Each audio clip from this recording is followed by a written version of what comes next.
इस कार्यक्रम के प्रायोजक हैं कृषि एवं किसान कल्याण मंत्रालय, भारत सरकार। AIR FM गोल्ड 100.1 मेगाहर्ट्ज पर ये वक्त है किसान की बात का, और किसान की बात में आज आपके साथ हैं मैं विजय और मैं मीनाक्षी। और किसान की बात में किसानों से जुड़े विषयों पर अहम जानकारियों से भरा कार्यक्रम है, जिसमें हम किसानों से जुड़े उन सभी विषयों को छूने का प्रयास करते हैं ताकि किसान को लाभ मिले, वो खुशहाल हो और कृषि उन्नत हो। किसान की बात में हम सिर्फ फसलों की ही बात नहीं करते हैं, पशुधन की बात भी करते हैं, डेयरी फार्मिंग की बात भी करते हैं और मत्स्य पालन की बात भी करते हैं। बिल्कुल। और आज जो हमारा विषय है वो मत्स्य पालन से ही जुड़ा है। तो क्या है आज का विषय विजय? हमारा आज का विषय है सर्दियों में मछलियों का रखरखाव कैसे करें तथा मत्स्य पालन की नई तकनीकें। जी, और इस पर हमारे विशेषज्ञ हमें विस्तार से जानकारी देंगे कि कैसे हम अपनी मछलियों का पालन कर सकते हैं।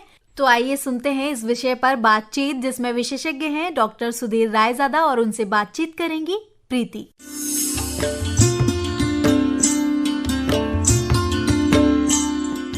किसान की बात कार्यक्रम में आप सभी का स्वागत है। मैं आपके साथ प्रीति और हमारे साथ स्टूडियो में है डॉक्टर सुधीर रायजादा। डॉक्टर साहब, बहुत बहुत स्वागत है आपका। धन्यवाद मैडम। और जब आप आते हैं तो हमारी जो छोटी छोटी प्यारी प्यारी मछलियां होती है उनकी देखभाल के बारे में बात करते हैं। मौसम भी बदल गया है, सर्दियां आ गई हैं, तो सर्दियों में मछलियों की देखभाल कैसे कर सकते हैं हमारे किसान भाई। और ये एक व्यवसाय के रूप में चल रहा है ना। और व्यवसाय के रूप में हमारे किसान भाई लेते हैं और पूरी मेहनत करते हैं और इससे अच्छी आमदनी भी हो रही है।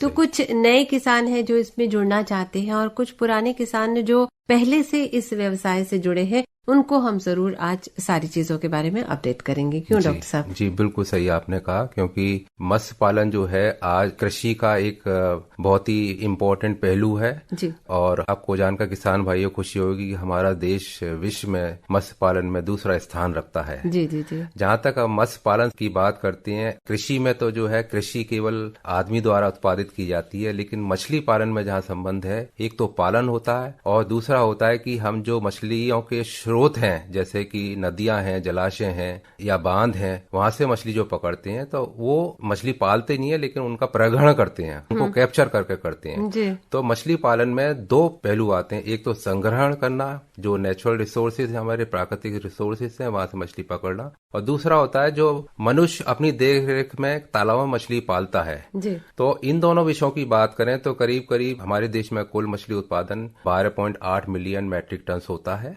जो वर्ष 2017-18 में हुआ है। भारत की बात कर रहे हैं जी। और इसमें से करीब 65% उत्पादन जो है वो हमारा जल कृषि से आता है, यानी कि जो किसान भाई खुद उत्पादन तालाबों में करते हैं उसके द्वारा आता है। और 35% जो है हमारे प्राकृतिक स्रोत हैं, जहाँ से केवल मछली पकड़ी जाती है, पाली नहीं जाती, सिर्फ पकड़ी जाती है, वहां से आता है। तो इस तरह से 12.8 मिलियन मैट्रिक टन के साथ हम चीन के बाद दूसरे स्थान पर हैं। क्या बात, और ये बहुत ही बड़ी उपलब्धि है हमारे लिए, देश के लिए, किसान भाइयों। और जहां तक मछली पालन का संबंध है, इसको बहुत से किसान भाई कर ही रहे हैं और बहुत से किसान भाई जो इसको को करना चाहते हैं उनके लिए बहुत अच्छा एक ये उद्योग है और बहुत लाभकारी भी है जी। मैं ये सोच रही थी कि युवा भी आजकल हमारे साथ जुड़ रहे हैं, युवा जो अब चाहते हैं कि इस ओर झुकाव उनका हो रहा है और वो करना चाह रहे हैं, तो हम चाहेंगे कि वो भी जरूर इस कार्यक्रम को ध्यान से सुने। और किसान भाइयों, आपको बताना चाहेंगे एमिरेट्स साइंटिस्ट हैं डॉक्टर साहब और भूतपूर्व सहायक महानिदेशक हैं भारतीय कृषि अनुसंधान परिषद में, आज हमारे साथ गोल्ड के स्टूडियो में हैं। और आज का जो मैं विषय सोच रही थी डॉक्टर साहब, वो ये कि सर्दियां आ गई हैं तो सर्दियों में मछलियों की देखभाल करनी है और साथ ही साथ कुछ मछली पालन के लिए आधुनिक तकनीकें भी आई हैं। तो मैं चाह रही थी कि उनके बारे में भी अगर हम किसान भाइयों को बताएं तो बेहतर होगा। तो शुरुआत कहाँ से करें? सर्दियों से करते हैं, क्योंकि देखना जरूरी है अभी जी। प्रीति जी, हमें खुद भी बहुत सर्दी लगती है तो मछलियों को भी लगती होगी जी। जी प्रीति जी, आपने बहुत अच्छा सवाल किया है। मनुष्य की अपेक्षा, मनुष्य क्योंकि गर्म खून का प्राणी है, जबकि मछली जो है वो ठंडे खून की प्राणी है। यानी कि जैसे जैसे वातावरण का तापमान बदलता है, मछली के शरीर का तापमान भी बदल जाता है। तो जैसे सर्दी जब आती है तो पानी ठंडा हो जाता है, मछली के शरीर का भी तापमान ठंडा हो जाता है। और ठंडा होने से जो उसकी फिजियोलॉजिकल जो एक्टिविटीज होती हैं वो भी कम होती जाती हैं। यानी कि उस समय मछली थोड़ी कमजोर सी होने लगती है क्योंकि फिजियोलॉजिकल जब रिक्वायरमेंट कम होती जाती है, यानी कि वो चलती भी कम है, खाना भी कम खाती है, इसलिए जो है उसको उसी हिसाब से पाल लेंगे तभी मछली पल पाएगी। अगर ऐसा आप ध्यान नहीं करेंगे तो हो सकता है कि मछली मर भी सकती है।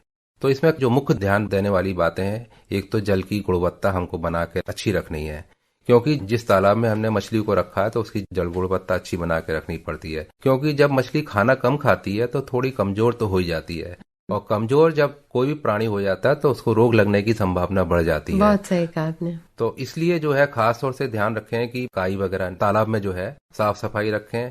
जो जल की गुणवत्ता होती है, जैसे कि ऑक्सीजन है, वो कभी भी 3 ppm से कम नहीं आना चाहिए। कार्बन डाइऑक्साइड लेवल जो है कभी भी 15 ppm से ऊपर नहीं जाए, या अमोनिया या नाइट्राइट लेवल है ये 0.01 या 0.02 ppm से ऊपर नहीं जा पाए। तो इन चीजों की खास ध्यान रखना पड़ता है, और इनकी जांच के लिए शायद किसान भाई कहेंगे कि हम कैसे करें, हमें कैसे मालूम पड़ेगा।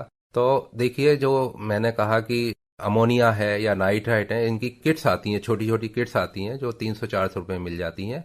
उनको आप बाजार से खरीद सकते हैं किसी केमिकल सप्लायर की दुकान से। उसमें एक कलर चार्ट दिया होता है, कलर पानी में डुबो के एक कागज की स्ट्रिप होती है, उसको डुबो देते हैं और उसके बाद में सुखा लेते हैं। या फिर कई ऐसी भी किट आती हैं जिनमें पानी लेकर उसमें एक बूंद जो है रिएजेंट डालते हैं, उसमें कलर जो चेंज होता है उसको कलर चार्ट से टैली कर लेते हैं। उससे मालूम पड़ जाता है कि ये लेवल ठीक है या नहीं है, तो उससे लेवल मालूम कर सकते हैं।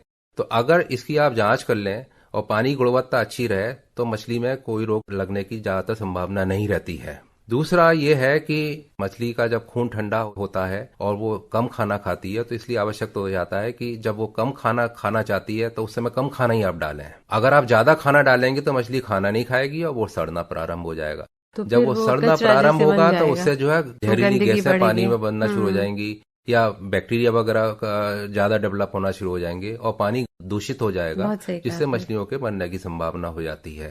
साथ में ये दो तो है ही मुख्य बिंदु, क्योंकि जाड़ों में मछली थोड़ी शिथिल रहती है, इसलिए फिर भी आपको आवश्यक है कि आप 15 दिन या महीने में कम से कम एक बार कुछ मछलियों को निकाल कर किसी जाल के द्वारा चेक कर लें कि उसमें रोग जैसी कोई परेशानी तो मछलियों में नहीं आ रही है। अगर जहां तक बात है कि मछलियों के रोग कैसे पहचाने, तो देखिए सबसे पहली बात ये होती है कि जब भी मछली कोई बीमार होती है तो उसकी शरीर की चमक कम हो जाती है, या उसके जो पंख होते हैं उनमें कहीं पर लाल लाल निशान दिखाई देने पड़ते हैं, या शरीर में कहीं काले काले छोटे छोटे धब्बे भी दिखाई देने पड़ते हैं, कभी कभी सफेद धब्बे भी दिखाई देने लगते हैं, या और ज्यादा जब बीमारी बढ़ जाती है तो शरीर में घाव भी दिखाई देने लगते हैं। तो अगर ऐसी कोई परिस्थिति आए तो आप जो है किसी जो मछली का विशेषज्ञ है उससे इस बारे में सलाह मशवरा करें, क्योंकि मछलियों का इलाज करना थोड़ा किसानों के लिए मुश्किल काम होता है, लेकिन जो एक्सपीरियंस हो जाते हैं, जिनको एक्सपीरियंस हो गया, जिन्होंने कर लिया है, वो उसका उपाय खुद कर सकते हैं। तो ये किसान भाई ये सब चीजों का ध्यान अगर रखेंगे तो जो जाड़ों में जो समस्या आती है मत्स्य पालन की, उससे जो है इनको कभी ऐसा नहीं होगा कि उनकी मछली मर गई और उनको नुकसान हो गया। जी जी जी। और जैसे अलग अलग तरह की मछलियां होती हैं, तो इसमें कोई खास है जो एक साथ रखनी चाहिए, या व्यवसाय की दृष्टि से कौन सी उपयुक्त है? प्रीति जी, देखिए हमारे देश में लगभग 80% जो मत्स्य पालन होता है वो कार्प मछलियों का होता है। कार्प मछलियों में जिनमें की मुख्यतः 5-6 प्रजातियां होती हैं। पहली कतला, दूसरी रोहू, तीसरी मिर्गल। ये तीनों भारतीय मूल की प्रजातियां हैं, और साथ में 3 विदेशी मूल की प्रजातियां भी हैं, जिसमें कि ग्रास कार्प है, सिल्वर कार्प है, कॉमन कार्प है। ग्रास कार्प का पालन कुछ लोगों ने आजकल कम कर दिया है क्योंकि बाजार भाव उसका कम मिलता है, लेकिन फिर भी अगर 6 मछलियों को एक साथ पालें तो कुल उत्पादन है वो सबसे अच्छा आता है। क्या बात है। तो ये जो है मछलियां 6 वैरायटी की एक साथ पालें, इनमें आपस में कोई भी स्पर्धा नहीं होती है। जो भी आप खाना डालेंगे सभी मछलियां आपस में खाएंगी। जो तालाब में प्राकृतिक भोजन मिलता है उसको भी वो विभिन्न स्तरों पे खाती हैं, जैसे कि कुछ मछलियां जो है नितल पे खाती हैं, कुछ कॉलम में खाती हैं, और कुछ जो है सरफेस पे खाना खाती हैं। तो इस तरह से ऐसा एक पॉलीकल्चर सिस्टम बनाया गया है कि 6 प्रजातियों का खाना प्राकृतिक अलग अलग तालाब में रहता है, और जब हम बाहर से अतिरिक्त भोजन इनको डालते हैं तो उस पर भी वो अच्छी तरह से बिना किसी स्पर्धा के भोजन करती हैं। तो हमने किसान भाइयों से जरूर कहेंगे कि अगर आप इस व्यवसाय की तरफ अपना झुकाव देख रहे हैं और करना चाह रहे हैं, जो पुराने हैं वो भी इस बारे में सोच सकते हैं कि इस तरह की जो मछलियां हैं 6 तरह की, वो आप एक साथ रख सकते हैं, जिससे आपको अधिक आय भी होगी और फायदा भी होगा और सब एक साथ रहेंगे, है ना? जी। और बाकी जो रोग के बारे में कहा है उसका ध्यान रखना जरूरी है, क्योंकि कभी कभी ऐसा होता है ना डॉक्टर साहब कि एक को होता है तो दूसरे को भी हो जाता है। तो ये आपको बीच बीच में जांचना बहुत जरूरी है। प्रीति जी, आपने एक बात करी थी कि हमारे जो युवा लोग हैं वो भी आज जो है नए व्यवसाय अपनाना चाहते हैं। खास तौर से बता देना चाहता हूँ कि मछली का व्यवसाय भी एक जो है युवाओं के लिए बहुत ही अच्छा व्यवसाय है। जहाँ तक जो अभी मैंने बताया वो एक तरह से आप कह सकते हैं कि परंपरागत मछली पालन की तकनीक है कि हम पॉलीकल्चर करते हैं जिसमें 6 कार मछलियों का पालन करते हैं।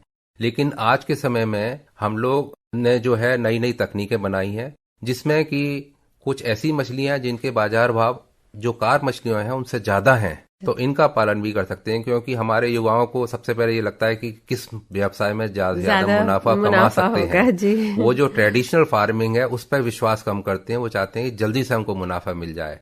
तो जल्दी से मुनाफा मिलने के लिए एक तो देखिए मत्स्य बीज उत्पादन के लिए वो हैचरी भी लगा सकते हैं। कार मछलियों का भी अगर बीज उत्पादन करना चाहें तो ऐसे बहुत से अभी हमारे देश में ऐसे स्थान है जहाँ पर अभी भी कार मछली का बीज नहीं मिलता है। तो ऐसे अगर स्थानों पर कोई किसान भाई के बच्चे रहते हैं जो पढ़े लिखे भी हैं तो वहाँ पे कार मछली पालन की जो है हैचरी लगा सकते हैं। और भारत सरकार इसके लिए ऋण भी उपलब्ध कराती है और उस पर सब्सिडी भी देती है। तो ये बहुत अच्छा एक फैसिलिटी जो है भारत सरकार देती है जिसका सभी युवाओं को जो है कार बीज की मछली पालन के लिए लगाने के लिए अवेल कर सकते हैं। दूसरा इसके साथ में बहुत सी ऐसी मछलियां जिनके बाजार भाव का भी अच्छे होते हैं, जैसे कि देशी मागुर है, देशी सिंगी मछली है। देशी मागुर को इंग्लिश में क्लेरियास मागुर कहते हैं और सिंगी को हेट्रोप्यूटिस फॉसिलिस कहते हैं। इसके अलावा पेंगेशियस एक मछली है। हालांकि पेंगेशियस मछली विदेशी है, बाजार भाव उतना अच्छा नहीं है, लेकिन उसकी अच्छाई ये है कि उसको हम काफी इंटेंसिव फार्मिंग कर सकते हैं, सघन मछली पालन कर सकते हैं। जैसे कि कार मछली पालन में हम लोग कहते हैं 10,000 अंगुलिका प्रति हेक्टेयर डालिए। इसको अगर पेंगेशियस मछली का हम पालन करते हैं तो आप जो है 25,000, 30,000, 40,000 अंगुलिका तक पालन करके सघन मछली पालन कर सकते हैं। तो इस तरह से आप जो है उत्पादन जो है काफी ज्यादा बढ़ा सकते हैं। जैसे कि कार मछलियों में उत्पादन करीब 5 से 6 टन हम कहते हैं एक सामान्य किसान ले सकता है। अगर पेंगेशियस मछली की बात करें तो ये उत्पादन जो है 20 टन 25 टन बीज लिया जा सकता है। तो उसमें उसका बाजार भाव तो कम है लेकिन कुल उत्पादन ज्यादा है, तो उसको भी जो है एक अच्छे व्यवसाय के रूप में अपनाया जा सकता है। क्या बात है। तो बहुत अच्छी बातें आपने बताई और मुझे लगता है बहुत विस्तार से आपने इसकी चर्चा की है। हमारे किसान भाई जरूर इस दृष्टि से सोचेंगे और इस व्यवसाय को अपनाएंगे और ज्यादा से ज्यादा मुनाफा अवश्य लेंगे। किसान भाइयों, आज हमने चर्चा की सर्दियों के मौसम में मछलियों का रखरखाव किस तरह से करना चाहिए इस पर, और डॉक्टर सुधीर रायजादा ने बहुत अच्छी जानकारी दी। और साथ ही साथ हमने मुद्दा ये भी उठाया था कि हम जानकारी लेंगे डॉक्टर साहब से मछली पालन की नई तकनीकें कौन कौन सी आई हैं इस विषय पर। तो इस पर हम जरूर चर्चा करेंगे, लेकिन आज का समय यही संपन्न होता है और अगले अंक में हम अवश्य इस पर जानकारी आपको देंगे। सुनते रहे कार्यक्रम किसान की बात। डॉक्टर साहब, आपका बहुत बहुत धन्यवाद करना चाहेंगे स्टूडियो में आने के लिए और हमें जानकारी देने के लिए। और अब प्रीति आपसे चाहती है इजाजत। नमस्कार।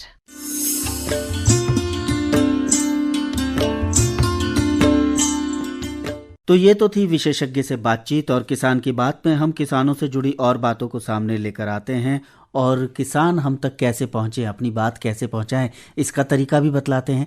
जी, और आप हम तक पत्र पहुंचा सकते हैं। हमारा पता है कार्यक्रम किसान की बात, कमरा नंबर 612, नव प्रसारण भवन, आकाशवाणी भवन, संसद मार्ग, नई दिल्ली 110001। और अब आगे आप क्या सुनवाने वाले हैं? आगे हम सुनवाएंगे किसान मित्र से बातचीत। जी हाँ, आइए सुनते हैं किसान मित्र से बातचीत। और अब किसान की बात हम सब के साथ। नमस्कार, आप इस समय जुड़े हुए हैं कार्यक्रम किसान की बात के साथ।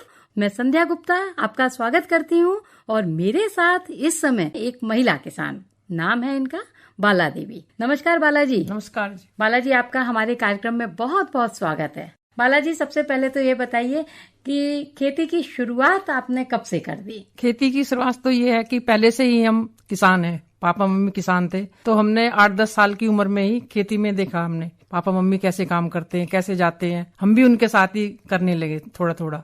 मतलब कि जब आँख खोली थी हाँ। तो वो खेत की मिट्टी जो है हाँ। जभी से दिखनी शुरू हो गई थी। जमीन कहाँ है आपकी? जमीन ये दिल्ली में है, ये बुराड़ी के पास गांव है हमारा, वहाँ पे हमारी 5 एकड़ जमीन है। अच्छा, करीब करीब ये कितने बीघा जमीन आपकी ये हो गई? 25 बीघे जमीन है। अच्छा, 25 बीघे जमीन है। तो इस 25 बीघे जमीन पर आप कौन कौन सी फसल जो है वो उत्पादित करती हैं, बोती हैं? जैसे ही मौसम की जो फसल होती है वही करते हैं। हमारे पापा तो किसान है, तो जो भी फसल टाइम का होता है वही करते हैं। जैसे आजकल मूली है, सलगम है, मेथी है, सरसों है, अब ये चल रहा है अब। अच्छा, जैसे शलगम है, शकरकंदी है, हाँ जी। इस तरीके की जो जड़ वाली फसल है जो मिट्टी के अंदर में चली जाती है, वो वाली फसल आपके यहाँ पर ज्यादा होती है। इसके लिए कैसी मिट्टी की बालाजी इसमें जरूरत थोड़ी होती सी है? ज्यादा रेतली भी नहीं चाहिए, ज्यादा चिकनी भी नहीं चाहिए। इसमें दोनों तरह की मिट्टी होनी चाहिए कि ज्यादातर नीचे जाती है, मूली लंबी हो जाती है, शकरकंदी लंबी होती है, उसको गोल गोल पुट्ठे बना के ऊपर लगाते हैं, फिर वो नीचे चली जाती है। तो दोमट मिट्टी जरूर चाहिए इसके लिए। अगर मिट्टी थोड़ी सी दूसरी तरीके की होगी तो उसमें ये हाँ, फसल उसमें जो है ये उत्पादित चिकनी नहीं मिट्टी होगी। में नहीं जाएगा अंदर के। ये जड़े वाली सब्जियां होती हैं, अंदर वाली होती है, इनको दोमट मिट्टी चाहिए। अच्छा, ये जो अंदर वाली जो आपने ये पैदावार बताई है, इसके अलावा जो बड़ी फसल होती हैं जैसे गेहूं की, धान की, क्या वो फसल भी लगाती हाँ, हैं? वो भी होती है। जैसे आजकल धान की कटाई हुई है, अब आगे दिसंबर में धान कटाई के बाद गेहूं शुरू होएगा। अब गेहूं की बुआई होगी, अब धान की कटाई हो के बाद अब गेहूं शुरू होएगा। आप जैसे महिलाएं, तो महिलाओं को ज्यादातर हमने देखा है और सुना भी है ऐसा कि इनकी सब्जियां बोने में ज्यादा रुचि होती है। हाँ, इसमें यही है कि सब्जी जैसे मूली है 40 दिन में तैयार हो जाती है, मेथी 40 दिन में तैयार हो जाती है, तो इनको इसमें बेचने में जल्दी पैसा आ जाता है। तो बच्चों के लिए, पढ़ाई के लिए, तो इसमें बहुत सारा मिल जाता है। अच्छा, आप जैसे एक बार आपने मूली निकाल ली, हाँ जी। है ना, आलू निकाल लिया, तो इसके बाद आप क्या दोबारा भी बुवाई कर लेती हाँ, हैं? मूली 40 दिन में तैयार हो जाती है, मेथी है, पालक है, ये इसको हम दोबारा बोते हैं, फिर 2-2 3 फसल ले लेते हैं। उसके लिए क्या मिट्टी का आपको थोड़ा सा अल्टा पल्टी करनी पड़ती है? नहीं, उसको तो बस थोड़ा सा निकाल के उसको जड़ से और फिर दोबारा से उसे नराई करके दोबारा उसको बीज रोपण कर देते हैं, एकदम दोबारा हो जाती है वो। उसमें ज्यादा तो इस मेहनत नहीं। प्रक्रिया में कितना समय लग जाता है? उसमें वही 40 दिन में फिर दोबारा तैयार हो जाएगी। और जो मिट्टी की उल्टा पल्टी करी, थोड़ा सा उसकी निराई गुड़ाई करी, हाँ। तो उसमें करीब 1-2 दिन लग जाते हैं आपके? हाँ, बस 1-2 दिन ही उसको आ जाती है, दोबारा ही उसमें नराई करके दोबारा बीज डाल देते हैं। अच्छा, इसमें किस तरीके के खाद का आप प्रयोग करती हैं? ये और इसमें ज्यादातर तो गोबर के खाद का, नीचे तो गोबर ही करते हैं, लेकिन जब ऊपर आते हैं थोड़ा यूरिया का भी करते हैं। इसमें यूरिया से जल्दी आ जाते हैं, 40 दिन में तैयार हो जाता है। जैसे आपके पास तो पशु भी होंगे, हाँ जी। तो अगर उस तरीके के खाद का अगर प्रयोग करेंगी तो खेती का जो उत्पादन है वो थोड़ा सा कम हो जाएगा क्या? नहीं, जो जल्दी के लिए करते हैं तो थोड़ा सा उसके लिए यूरिया का इस्तेमाल करते हैं, जो 40 दिन में तैयार होती है। गोबर का तो जो नीचे होते हैं उससे उपजाऊ हो जाती है जमीन, जल्दी जम जाती है, लेकिन जो लहराती खेती होती है वो थोड़ा सा यूरिया से, बनावटी, उससे जल्दी हो जाता है थोड़ा सा। अच्छा, अब जैसे सर्दी का मौसम है और ये सारी आपने सर्दी की फसलें बताई, सारी सर्दी की सब्जियां हैं। सर्दी का समय होता है जब उसमें ओस भी पड़ती है, कोहरा भी हो जाता है, पाला भी पड़ जाता है, इससे फसल को कितना नुकसान होता है? ये जो ओस है ये तो बहुत फायदेमंद होती है, और ये जो कोहरा कहते हैं ये भी अच्छा, लेकिन जो पाला पड़ता है वो जैसे टमाटर की फसल है वो बिल्कुल खराब हो जाती है, ऊपर से बिल्कुल गल जाएगा, वो बर्फ सी जम जाती है। लेकिन जो गेहूं की फसल है उसमें पाला बहुत फायदेमंद होता है, उसमें तो खाद की तरह लगता है। ये सरसों है जैसा, उसमें भी थोड़ी सी नुकसान हो जाएगा, फलरी होगी, लेकिन ज्यादा नुकसान नहीं होता। लेकिन पालक को और टमाटर को बहुत ज्यादा नुकसान होता है पाले से। अच्छा, आप ये बताइए बालाजी, किसान बेटी हो, खेत में जब निराई और गुराई होती है तो उसमें कितना काम कर लेती हो?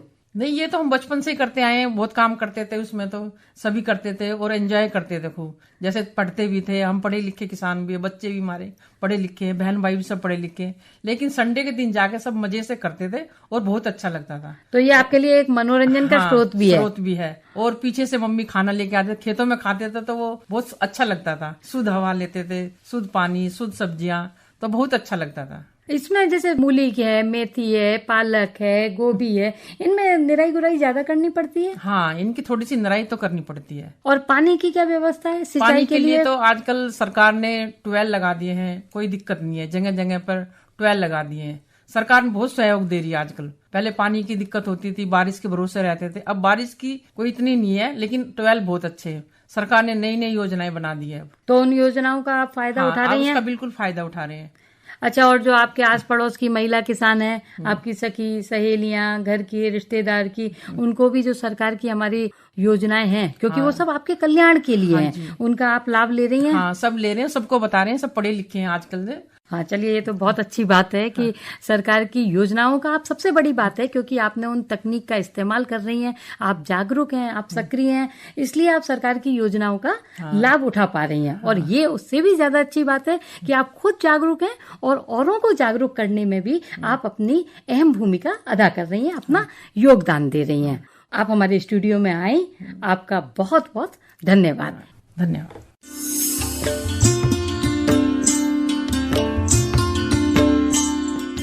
हम अपने किसान मित्रों के लिए नई नई योजनाओं की जानकारी भी लेकर आते हैं विजय। और जैसा कि हमारी भारत सरकार हमारे किसान भाइयों के लिए बहुत सारी योजनाएं बनाती है ताकि हमारे किसान भाई उस योजना का लाभ उठा सके। बिल्कुल सही कहा मीनाक्षी आपने। बिल्कुल, और इसी के लिए हम अपने कार्यक्रम में एक छोटा सा अंक ये भी लेकर आते हैं कि नई नई योजनाओं से उन्हें अवगत कराएं, उनके बारे में बताएं कि कैसे हमारे किसान मित्र उस योजना का लाभ ले सकते हैं। तो आइए सुनते हैं योजना के बारे में जानकारी।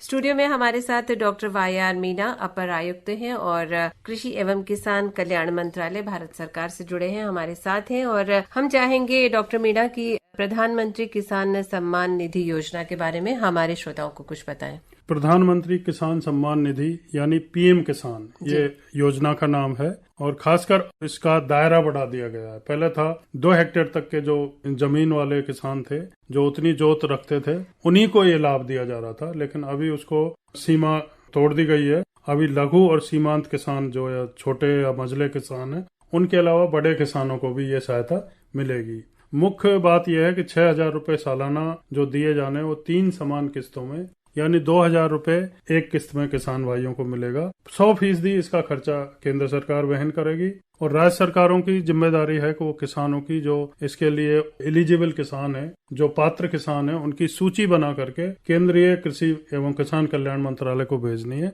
और यहाँ से सीधा किसानों के खातों में ये पैसा ट्रांसफर होगा। 2020 तक के लिए 1 लाख करोड़ रुपए की व्यवस्था की गई है, बजट का प्रावधान किया गया जिससे इसको आगे चलाया जा सके। डॉक्टर मीणा, बहुत महत्वपूर्ण जानकारी आपने दी, आपका बहुत बहुत धन्यवाद।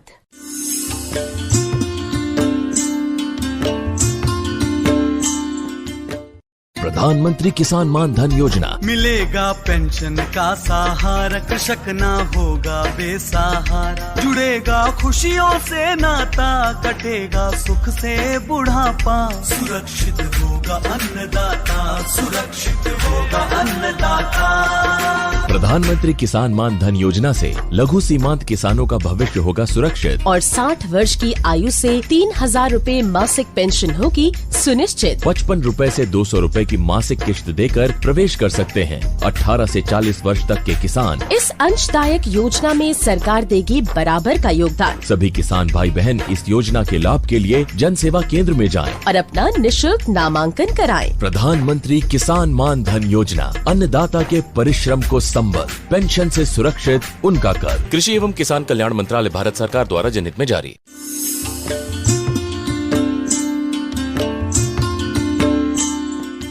AIR FM गोल्ड 100.1 मेगाहर्ट्ज पर आप सुन रहे हैं किसान की बात, मीनाक्षी और विजय के साथ। किसान की बात कार्यक्रम में हमारा अगला पड़ाव है बाजार भाव। तो आइए सुनते हैं आज के बाजार भाव।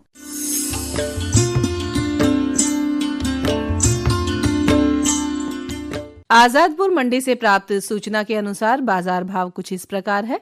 सेब प्रति 110 रुपए किलो, अनार प्रति 60 रुपए किलो, किन्नू प्रति 16 रुपए किलो, बेर प्रति 16 रुपए किलो, मौसम्बी प्रति 38 रुपए किलो। सब्जियों के भाव कुछ इस प्रकार है। बथुआ प्रति 16 रुपए किलो, बेबी कॉर्न प्रति 60 रुपए किलो, लहसुन प्रति 130 रुपए किलो, मटर प्रति 14 रुपए किलो, शिमला मिर्च प्रति 20 रुपए किलो। तो ये थे आज के बाजार भाव।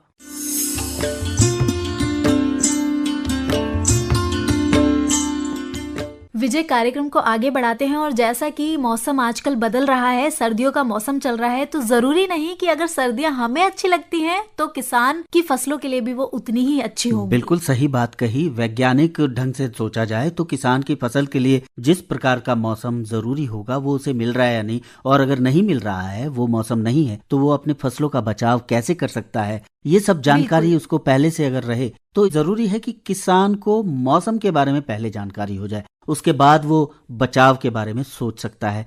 बिल्कुल, और इसी के लिए लेकर आए हैं हम आज के मौसम का हाल।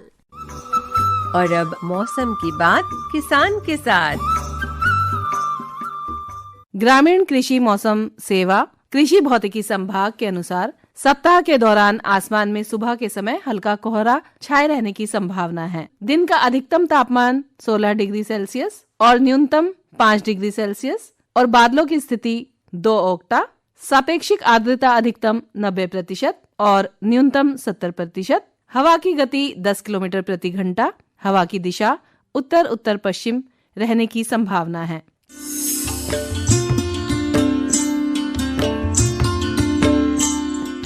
प्रधानमंत्री किसान मान धन योजना। मिलेगा पेंशन का सहारा, कृषक ना होगा बेसहारा। जुड़ेगा खुशियों से नाता, कटेगा सुख से बुढ़ापा। सुरक्षित होगा अन्नदाता, सुरक्षित होगा अन्नदाता।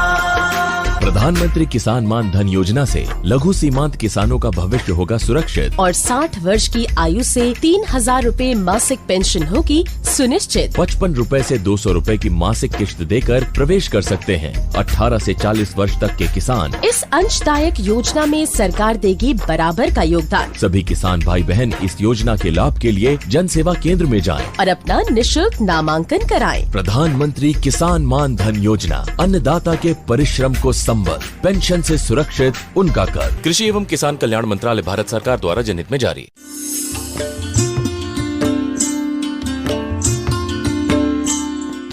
किसान की बात कार्यक्रम में हमारे श्रोता हमसे जुड़ सकते हैं ईमेल आईडी के माध्यम से और अपने सवाल, अपने विचार हमसे साझा कर सकते हैं। हमारा ईमेल आईडी है kkbongold@gmail.com। और किसी वजह से आप हमारा आज का कार्यक्रम ना सुन पाए तो लाइव स्ट्रीमिंग के माध्यम से भी सुन सकते हैं। विजय, अब वक्त हो चला है इस अंक से विदा लेने का, पर उससे पहले हम अपने श्रोताओं को बता दें कि कल के फोन इन कार्यक्रम का विषय क्या होगा। कल जब आप किसान की बात सुनेंगे तो विषय होगा प्याज और लहसुन की नर्सरी और देखभाल, और इस विषय पर बातचीत करने के लिए विशेषज्ञ होंगे डॉक्टर अनंत कुमार। और इसी के साथ विजय, वक्त हमें इजाजत नहीं दे रहा है इस अंक को और आगे बढ़ाने का, तो फिलहाल विजय और मीनाक्षी को दीजिए इजाजत। नमस्कार। इस कार्यक्रम के प्रायोजक थे कृषि एवं किसान कल्याण मंत्रालय, भारत सरकार।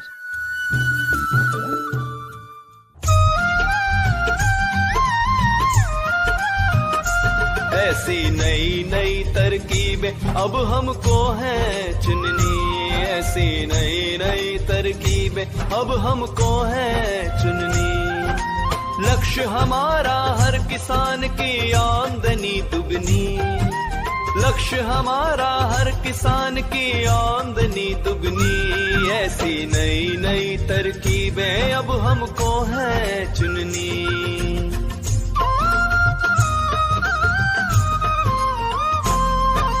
खलिहानों से जब भी फसलें बाजारों तक जाएं, खलिहानों से जब भी फसलें बाजारों तक जाएं, हर किसान अपनी मेहनत की पूरी कीमत पाए, हर किसान अपनी मेहनत की पूरी कीमत पाए। ऐसी नई नई तरकीबें अब हमको है चुननी, ऐसी नई नई तरकीबें अब हमको है चुननी।